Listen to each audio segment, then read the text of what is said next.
ক্ষমতাচ্যুত আওয়ামী লীগ সরকারের আমলে ছিলেন তাদের ছত্রছায়ায়। শেখ হাসিনার ভাগ্নি টিউলিপ সিদ্দিকের ঘনিষ্ঠ বন্ধুও ছিলেন। টিউলিপের ভাই রেদোয়ান মজিব সিদ্দিক ববির সঙ্গেও ছিল সখ্যতা। নানার বাড়ি গোপালগঞ্জ, পরিচয় দিতেন শেখ পরিবারের ঘনিষ্ঠজন হিসেবে। ওয়াসার বিতর্কিত এমডি তাসকিনও তার আত্মীয়।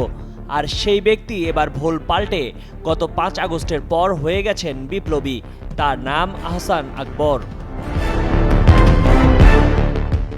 গত 26 জানুয়ারি ঢাকা রিপোর্টার্স ইউনিটিতে soft power, hard abuse, the media mafia of Awami League শিরোনামে একটি সেমিনার আয়োজন করেন আহসান আকবর। সেখানেই সাংবাদিক মহলে কৌতূহল জাগে। একাধিক সাংবাদিকের দাবি, সেমিনারটি মূলত আহসান আকবরের ব্যক্তিগত আক্রোশের জেরে কুৎসা রটানোর একটি সংবাদ সম্মেলন ছিল। সেমিনারটিতে অতিথি হিসেবে উপস্থিত ছিলেন সিনিয়র সাংবাদিক আশরাফ কায়সার। সেদিনের সেই সংবাদ সম্মেলনে উপস্থিত গণমাধ্যম কর্মীরা আহসান আকবরকে আওয়ামী লীগের শীর্ষ লোকজনের কাছ থেকে সুবিধা নেওয়ার প্রসঙ্গে বেশ কিছু প্রশ্ন করেন। মূলত সেই সকল প্রশ্নের মুখে টিউলিপ সিদ্দিক ও রেদওয়ানের সঙ্গে সম্পর্ক থাকার কথা স্বীকার করেন তিনি। আহসান আকবর জানান, তিনি টিউলিপের ক্যাম্পেইনের ছবি তুলেছিলেন। সূত্রের বরাতে জানা যায়, আহসান আকবর আসলে টিউলিপের বিভিন্ন নির্বাচনে নিয়মিত ও জোরালো ক্যাম্পেইন করেছিলেন। এমনকি টিউলিপের স্বামী ক্রিসকে বাংলা শেখানোর কাজটিও তিনিই করেছেন। আহসান আকবর ঢাকা লিড ফেস্টে রেদওয়ান মজিব সিদ্দিক ববিকে অতিথি হিসেবে নিয়ে যান।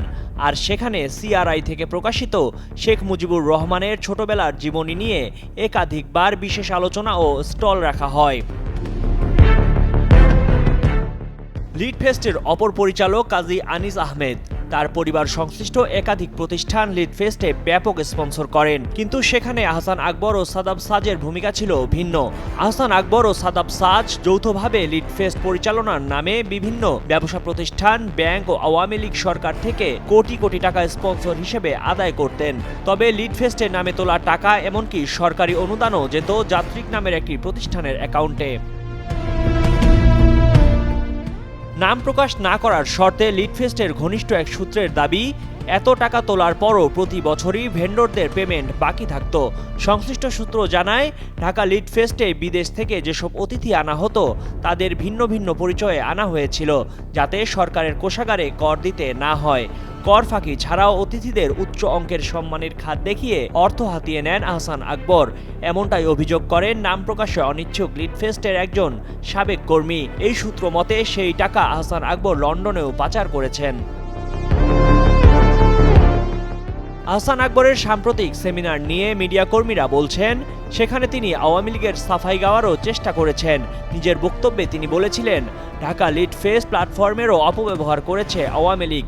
একই সঙ্গে তিনি বলেন, আওয়ামী লীগের সবাই খারাপ নয়, ওপরের লোকজন খারাপ হলেও মাঠের অনেকেই ভালো। অনেকেই ধারণা করছেন আহসান আকবর বিশেষ কোনো উদ্দেশ্য নিয়ে বিপ্লবী সেজে আওয়ামী লীগের বিষয়ে সফট ধারণা তৈরি করার জন্য মাঠে নেমেছেন। Desk report, Kaler Kantho.